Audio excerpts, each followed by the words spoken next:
Good afternoon and welcome to Q Questions, the weekly live show where we will pull back the curtain on Q, one of the most powerful presentation platforms in the legal world. I'm Gene, your host, and joining me every single week is Rob. He's OnQ's Director of User Development and an all-around OnQ guru, if you will. For those of you watching on YouTube, welcome. For those of you who have clicked the link in the description and you've joined us right here in the studio, hey, that's even better. Get ready to jump into the conversation. This is a live show, and getting your questions answered, well, that's the reason we're here. So every Wednesday at noon Central Time, right here, you can join us if you're a trial attorney, a litigation support pro, a paralegal who has ever sat in a courtroom and wondered why will this deposition clip not play. Well, this is the show for you. So, Rob, let's get into it. Let's bring him on stage here. Hey, how's everybody doing? Man, we're back. What's going on, Gene? How are you today? Man, I'm excited. You know, we've been getting hyped up for a couple of weeks now to get Q Questions back rolling, and here we are. And man, it looks like we've got some people waiting to ask you some questions here. Man, and I want to tell you, I want to make sure, Gene, that everybody understands exactly what's going on here. Hey, everybody, my name's Rob Helt. I'm Director of User Development here at OnQ, and that means that it is my job to develop users, and that's what I do here. Guys, I want to explain one thing just real quick to you. If you are inside of this StreamYard studio right now, Gene at any point in time could pull you up to the stage to ask a question. So if you don't have anything you want to ask and you don't want to come up here and you don't want to come on to this stage, you don't want to watch in StreamYard. You want to be over on YouTube. I see we've got a lot of YouTube viewers right now. We're doing this every Wednesday live. Q Questions is designed. You can ask anything you want to ask. It can be about workflow. It can be about OnQ software. It can be about, if you want to talk about trial directors, sanction, and those things, this is a completely open forum for everybody that uses OnQ. And I see there's a lot of people that are down here in the StreamYard right now. And if they're here right now, you could get called to the stage. Gene, if you want to call one of them up, let's go ahead and get with Q Questions. Let's go. Let's do it. One of the first people to join in this morning was Peter Weber. Peter, what do you got for us? What's going on, Pete? How you doing, my friend? Good. How are you doing, Rob? Man, it's been a while. It has been a long time. It has been a long time. I know you've been a user long time. Somebody just asked a question too No, that I'm going to put up there. Can we just submit questions without having to come on stage? Yes, you can.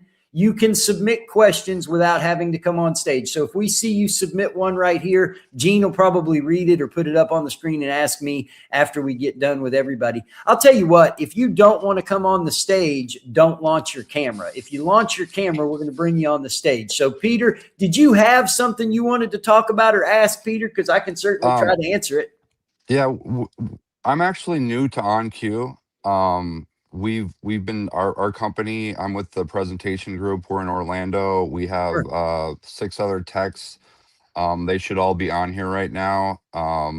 We're just right. One of the main things we're having some issues with, and one of my main questions is the naming conventions. So for instance, we have a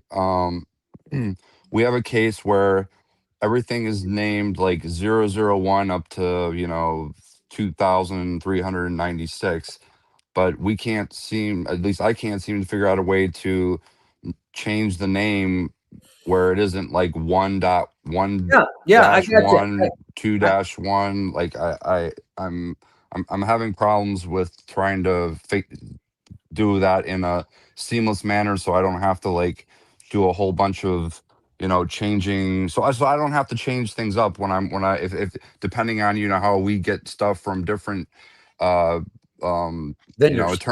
vendors, exactly, attorneys. They sometimes they do it themselves. Just the naming convention thing is really something that I would like a little bit more clarification on. Hey, that's what Q Questions is for. We're going to turn around and do it. Gene, let's give them my screen if we could. Let's go ahead and give them my screen and let's talk about it here. Take a look on the left side here. What I have is all of my documents, but notice how they're ID'd. This one is D1, so I know that this is Defendant's Exhibit 1. This is P2, P3, P4. Well, let me tell you something you can do. If I come in here and I just go here and I right click and I delete these, right? So what I'm going to do is just delete them from the database and just click delete here. And then I'm going to make my way up to my drive and I'm going to bring these documents back in. Look at the way these documents look. You see how they have EX, let's get the names in there right. See how they're EX, whatever. I'm going to just take a few of these and I'll show you the best naming convention that you can have, because every court in America works the same, whether you like it or not, on the way they do this. I'm going to grab these documents and drag them in. It's this screen right here, Peter. It's this screen that's going to give you what you need. You need to determine right now, number one, is an exhibit a plaintiff's exhibit, a defendant's exhibit, a joint exhibit? For those of you working in the ITC, you need to determine if it's a claimant exhibit or if it is a respondent exhibit and ID them accordingly. So for instance, these are all going to be joint exhibits. It's going to start with joint exhibit 10 and go down to joint exhibit 64. All I'm going to do is I'm going to go in here and edit all of my IDs. And this is where I'm going to format or replace. Well, I would replace if they're starting at 10, which is where they're starting. So I'm going to hit replace text, find EX, replace it with J. What that's going to do is now I have J10 through J64, and my naming convention is super easy because I know it's a joint exhibit. So if I have another exhibit 13, that's either going to be defendant or plaintiff. And that's the best way to go about that. Now, documents being 0000123, we need to stop all this zero fill padding. We don't have to do that anymore in litigation because computers are smart enough to understand what's in order now. They understand 1 through 10, 11 through 19, 20 through 29. They understand that. OnQ certainly does it anyway. So if you had something that had leading zeros in it, we would strip it anyhow. Right. That was just that was just an example that I was using off a case that we picked that Perfect. to test it out, and it said zeros. But I just meant like, if yeah, that you answered my question. Thank you very much. All right. Well, thanks for coming on, Peter. I appreciate it. Remember, we do this every single Wednesday. And all you have to do is come and get on the show. Who else we got? Remember, if you've got your video going down here in the StreamYard, if you're live with us right now backstage and you've got your video turned on, we're calling you up. I think we've got another one. Go ahead. We do. And just a reminder, if you have a question you want to leave in the comments, please leave it in the comments so we can put it on screen, not the private chat, because I can't bring that up for Rob to see it. So we'll bring that question up. I just did it right there. We've got one right here, and we'll get to that in just a minute. But you were going to bring Doug up. That's right. Doug. Hey, Doug. How's it going, Rob and Gene? All right, quick question. In the courts down here in Harris County, which is Houston, Texas, we have where we plug our computers into the system by HDMI. It presents it up on the screen. The problem that we have, and maybe it's just a learning issue on our side, is when you bring it up on the screen, you always get what I just saw, the file names on the left-hand side. And then when there's no way to publish it to where you don't get those file names on the left. Yeah, there is. Oh, yeah, there is. Hit me up, Gene. Fire me up, baby. Here we go. All right, look, check this out. First of all, you need to be running a dual monitor setting. You need to be using a key combination called Windows Key P. And you're going to want to extend to your second monitor. So therefore, when you publish something right here, for instance, my display that I'm going to display to is going to be this one that you're looking at right now. So what I'm going to do, Doug, is I'm simply going to take this and I'm going to push F5, or I'm going to push my publish button, or I'm going to right click and choose publish. And as you can see, when I publish that, now that's published to the jury. Over on my screen, I see this, right? I see what's going on here. So you got to be in dual monitors. Make sure that OnCue is displaying two displays up here. Display 2 is my laptop. Display 1 is what I'm outputting to for you to see. So that's where I can just hit this button right here, push F5, boom, launch it. There it goes. And now we're up here on that monitor. And that's how that works. You've got to be in a dual monitor system to be able to do that properly. All right, so that's our problem. We've been carrying a laptop with only one monitor. Yep. You got to extend to the dual monitors. Another little trick in Harris County, if you're ever in Judge Sandill's courtroom, okay, if you're ever in his courtroom, the resolution of your laptop is normally going to be 1920 by 1080. That's what they come at now. The weird thing is when you connect to Judge Sandill's courtroom, what will happen is every time they switch to you, your resolution on your laptop is going to go to 1280. You just have to know that every time you're going to have to go in and reset your resolution on your side, but it won't mess with any of their court equipment. And I only know that because I've been down to Harris County so many times. Let me give you another clue if you don't know it, and I bet you do, Doug. Down there in Harris County, go through the basement in the back parking lot to go up. Don't go through the front doors. Yeah, we always do that. So, all right, so when you have a dual monitor system, that screen that we're looking at right now is basically, what the jury sees all the evidence on the left-hand side. We kind of so with a dual, you can see this screen and on then yours. Right. And then the presentation screen, what I'll put up right here. And then the jury, see this. The jury should never see your monitor. They should never see any of this. That's why this is called the production side. It's just a dual monitor setting. Nothing you're doing wrong, nothing you've messed up. Just make sure you use the Windows key P is the quick way to get there to say, okay, I want to extend my computer to that monitor. So just give me one big monitor and I'll put stuff up here. That's what it does. And as you're calling out and highlighting stuff on this screen, it's in real time on the production screen. Only if you're using the on air function. So if you turn it on air, then yes, everything you do here will go up there. Otherwise, you have to do it here and then press the F5 key to get it to do it live like this. Boom. There you see it right there. See?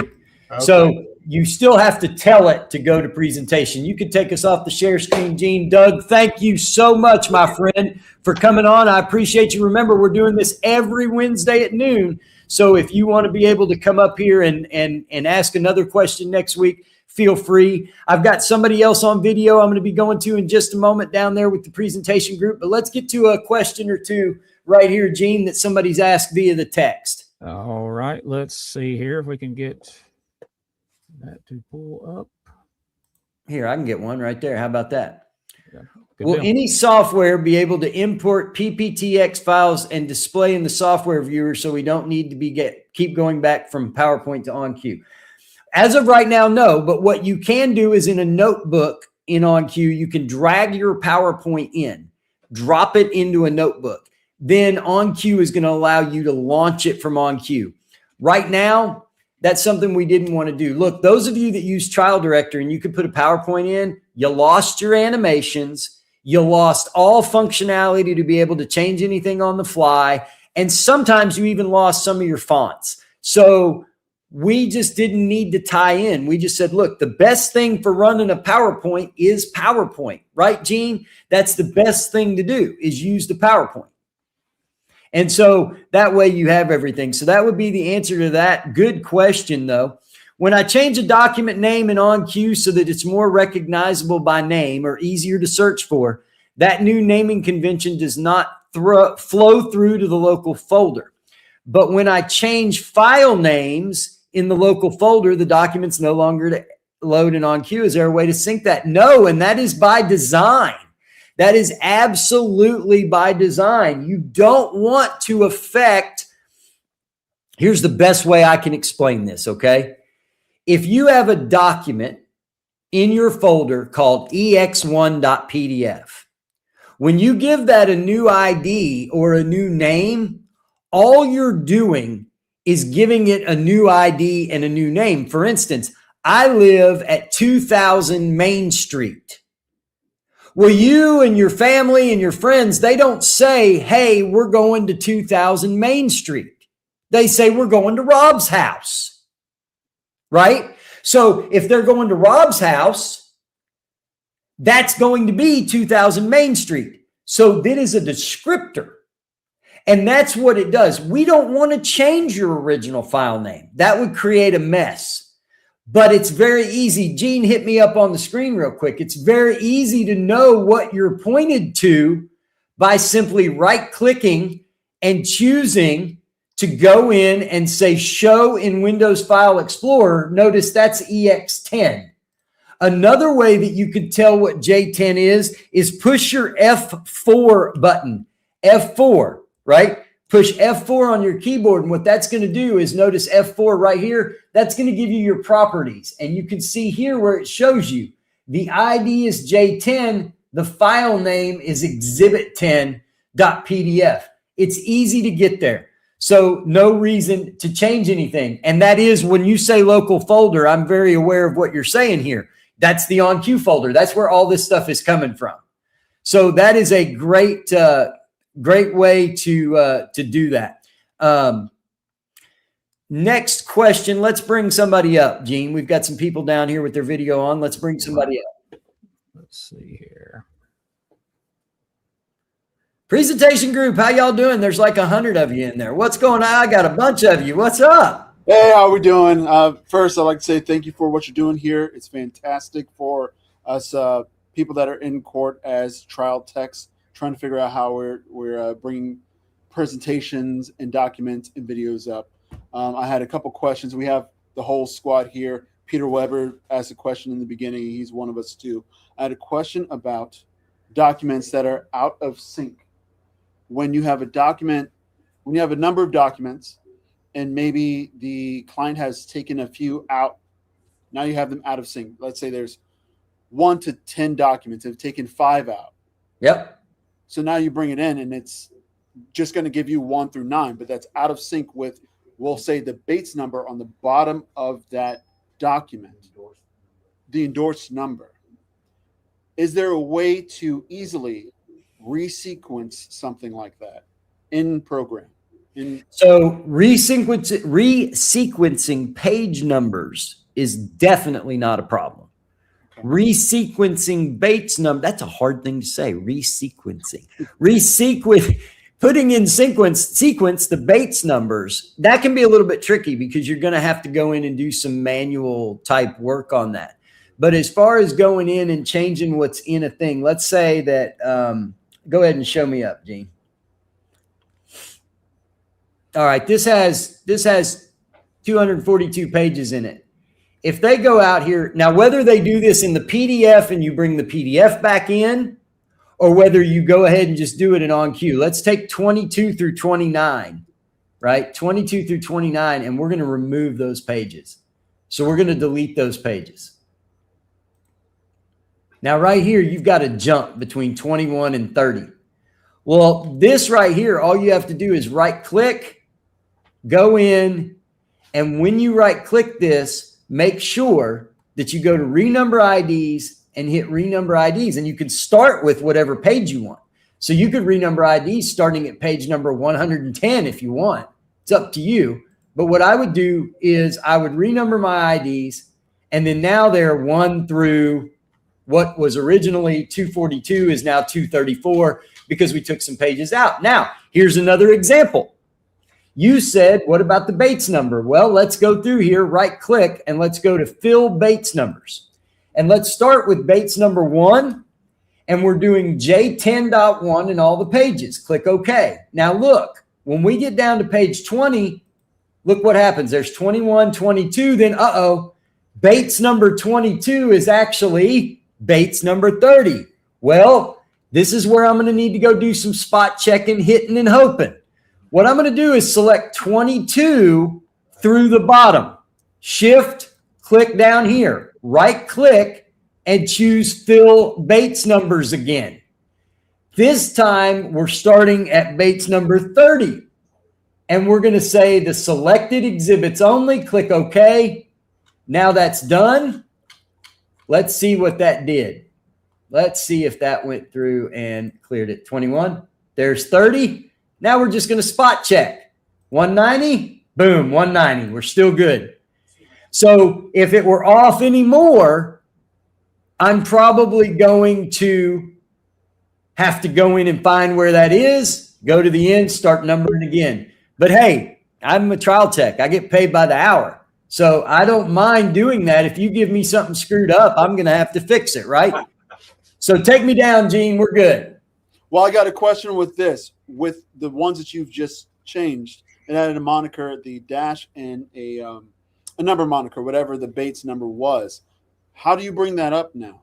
Okay, so go ahead and take me back. Gene, perfect. All we do to bring me up is you're going to call it up by either its ID or its Bates number or something. So if I'm going to call up a Bates number, I would type X. Now I've got 3 things I can type in here. I can type in the ID, I can type in the name, or I can type in the Bates number. So let's go with Bates number 34. I'm going to type X34, press enter. Look at that. It's Bates number 34 of J10. That is the exact same as if I type X J10 dot 26. J10 page 26 is the same as Bates number 34. Okay. But there's no way to have it to where it only has the Bates number. We're only typing in the Bates number. We only see the Bates number. Why not? Yeah, absolutely. Show me up. So here we go. Watch this. What the customer asked for in court there. You have the attorney asking for Bates number this. If we have guys that are looking at this, and it's becoming a Wait a minute. There is no difference in what you just said, I don't think, then, and I could be certainly misunderstanding, but if they ask for a Bates number, just type the Bates number in. There's no as more. long as you don't have the same Bates number on other documents in there, correct? Correct. But at the same time, it's always going to go to whatever the highest exhibit is or whatever. So you're going to know what to do. So like you can have names, you can have 5 documents named on cue. And when you type on cue, it's going to bring up whichever is the first in the list to have the name on cue. But with Bates numbers, you should never in a trial have the same Bates number on the same document ever. But that's not your call to make. That's not your job to handle. That's their thing. But you shouldn't have J10 is Bates numbers 1 through 100, and then J11 is Bates numbers 1 through 175. You can't work that way. That makes no sense. It would have to be Bates number 101, 102, or whatever, or give it a letter prefix in front of it if you want to. Whatever you want to do, you can do, because you can put letter prefixes in front of Bates numbers because we're so open on that. But this is just going to be an education level of either A, you educating your client, or B, you finding a way to work around what they're doing, because you cannot possibly call Exhibit 4 Bates number 100 and then turn around in trial and say, now can you give me Bates number 100 without at least identifying that it came from now Exhibit 6. So that's at least going to give you some turnaround to be able to see what you need to go to. That's why now you can share me up, Gene. That's why right here in the view, you want to be able to say, okay, if I only want to show Bates numbers over here, I can do that. Like I can go into my view right here and I can say, okay, I don't want to show IDs. Now on mine, that's not reflecting back for you guys. If I don't want to show Bates numbers, I can do that. If I don't want to show IDs, you could choose what to show here. You could choose, this is what I want to show. And so if you want to show your Bates numbers, it'll show your Bates numbers. If you turn your Bates numbers off, sorry about that. I hit the wrong thing there. Did not want to hit files. If you don't want to show your Bates number, you can turn your Bates numbers off. Right there. They can still be used, but you can show them. So, that's kind of how you go right there. Understood. So thank you. Thanks for coming on. It was a great question, man. I appreciate you guys being here, especially your whole company being here. That's absolutely fabulous. Gene, I think I hit the wrong thing there. If you want to put us back up how we should be. This is why Gene's the producer, and this is the first show, so we're still figuring it out. I got one more question right here that I need to show. Hey, there is my friend Danielle Brown. Danny, she's been in Q Questions for a long time. As a matter of fact, when we started Q Questions, she was on the show. I know her dad pretty well. So with Next Gen, TS, will you be coming out with an option to do marked exhibits coloring for demonstrative only? Wow. Gene, you want to help me out with that? I wish I had a follow-up. Danny, I got to ask you if you can do a follow-up in the chat right there. Do a follow-up for that question. I don't know exactly what you're meaning. I know that we already have exhibit stickers. Gene, if you want to share me up, maybe I can do something there and show somebody. But if you guys want to do exhibit stickers, all you've got to do is you just come in here and you select what you want. And then you right-click, you go down to add or edit exhibit stickers. And then right up here, you can start creating your own exhibit stickers, however you want to do them. You can change the background colors if you want. You can put whatever you want on the lines. Notice you can have the case name, the exhibit number. You can do, exhibit number or whatever. And you can even add fields. And then all you have to do is just drag them and drop them. And you're looking at the thing right there. And then you just hit save changes. And what that's going to do is that goes through here and saves these changes for you, that now there you have the exhibit sticker on the document, and you could do that in whatever color or whatever you wanted to do. So let's take a look here. Do we have anybody else? Is there anybody else in? No, I think we're good there. A couple of new people have come in. So if you're not aware, folks, activate your camera to let us know that you'd like to come on stage and ask Rob a question. If your camera's not activated, we're going to assume you're just here to listen. So again, if you have a question you want to ask, please activate your camera.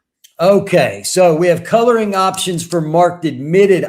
Show me up, Big Gene, because we're going to put it up right here.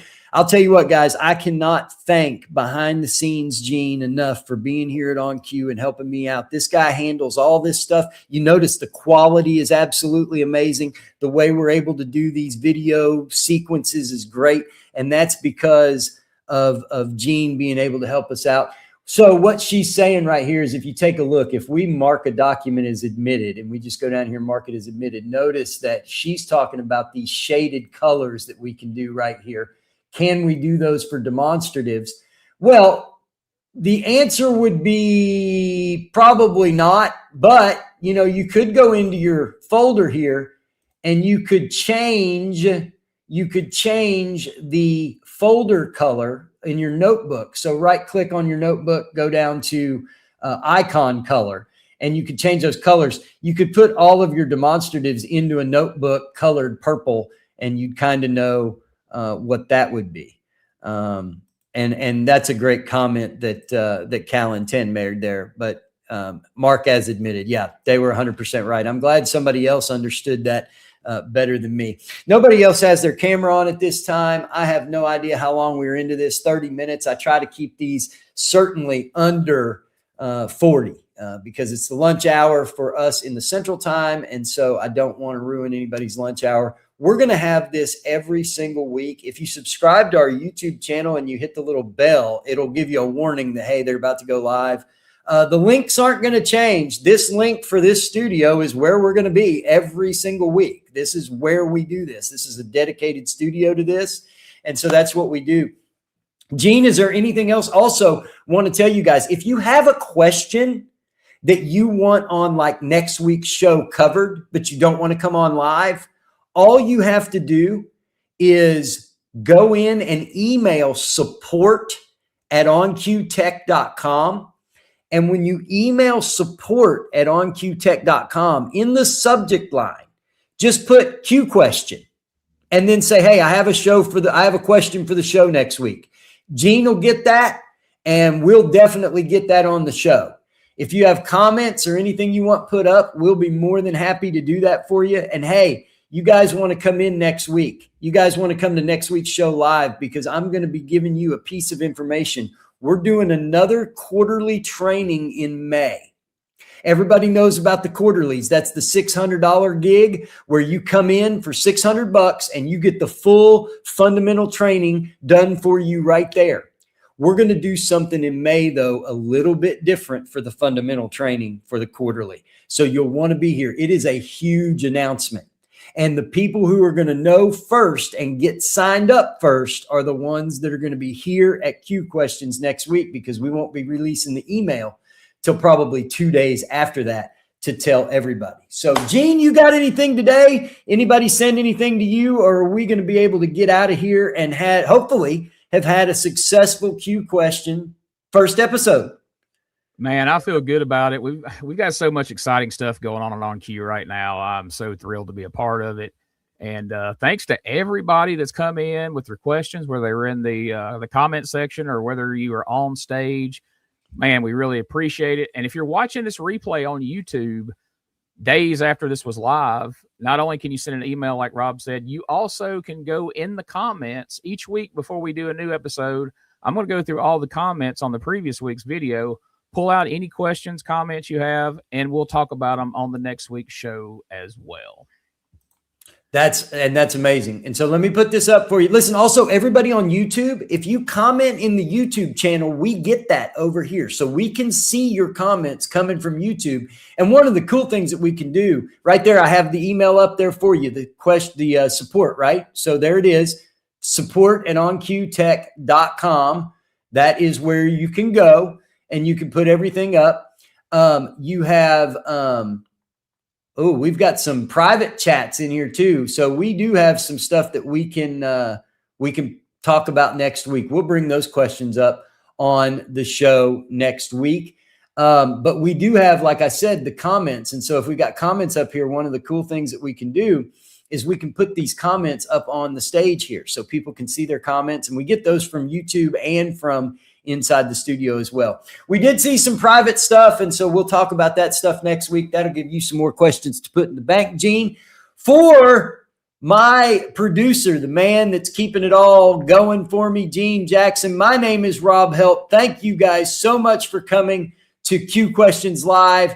We'll see you next Wednesday.